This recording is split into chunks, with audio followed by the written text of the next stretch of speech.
Dear ICCV audience, in this presentation we would like to introduce our work titled Semi-Supervised Active Learning with Temporal Output Discrepancy.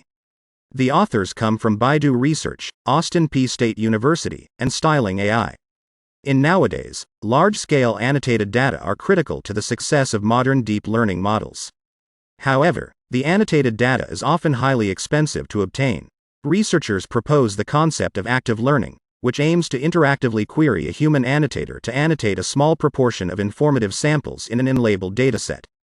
The pool-based active learning methods can be generally categorized as diversity-aware and uncertainty-aware methods.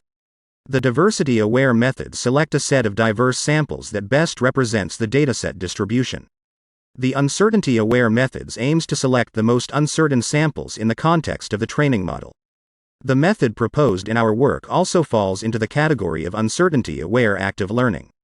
It directly uses the task backbone model to estimate the test loss of samples for active learning.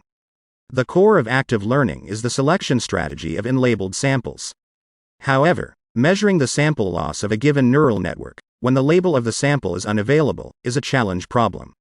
In this work, we propose the temporal output discrepancy, TOD, that estimates it based on the discrepancy of outputs of a neural network F at different gradient descent steps. TOD denotes the distance between the outputs of model F with parameters Wt plus T and Wt obtained at respective gradient descent steps during training. The next question is, why can TOD estimate the sample loss? We provide a theoretical interpretation by connecting it with the accumulated sample loss.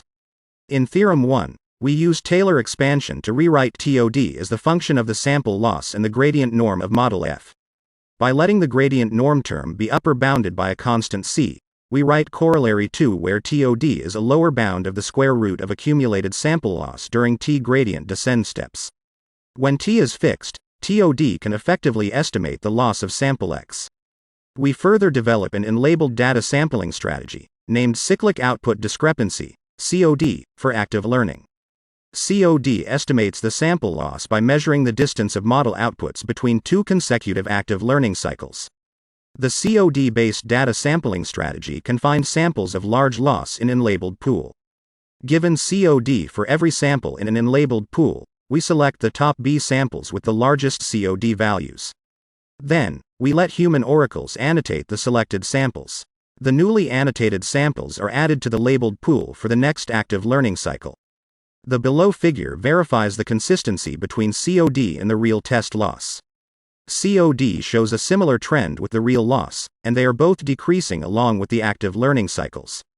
Since TOD measures the accumulated sample loss, it is a natural idea to use TOD as an unsupervised criterion to improve the model training. The unsupervised loss minimizes the distance between the current task model and a baseline model. Here we are inspired by the mean teacher method, where the baseline model is an exponential moving average of historical model parameters. The overall learning objective of our semi-supervised task training framework is the minimization of both the unsupervised loss and the task loss. In the experiments, we evaluate different active learning methods on 4 image classification datasets and 1 image segmentation dataset. The figure in the left shows the quantitative results on 4 image classification datasets. The blue dashed line is our method without semi-supervised training.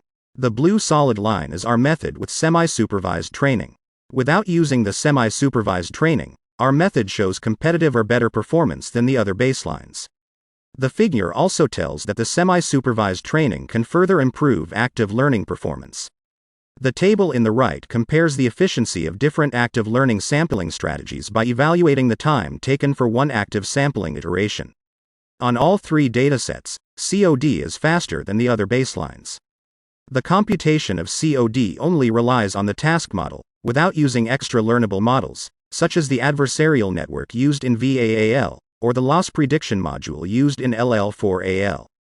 In a summary, in this work we present a loss measurement TOD that estimates the loss of unlabeled samples. Secondly, we show that TOD is a lower bound of accumulated sample loss. Thirdly, based on TOD, we develop an unlabeled data sampling strategy and a semi-supervised training scheme for active learning. You can find our code in the below link. Thank you for your watching.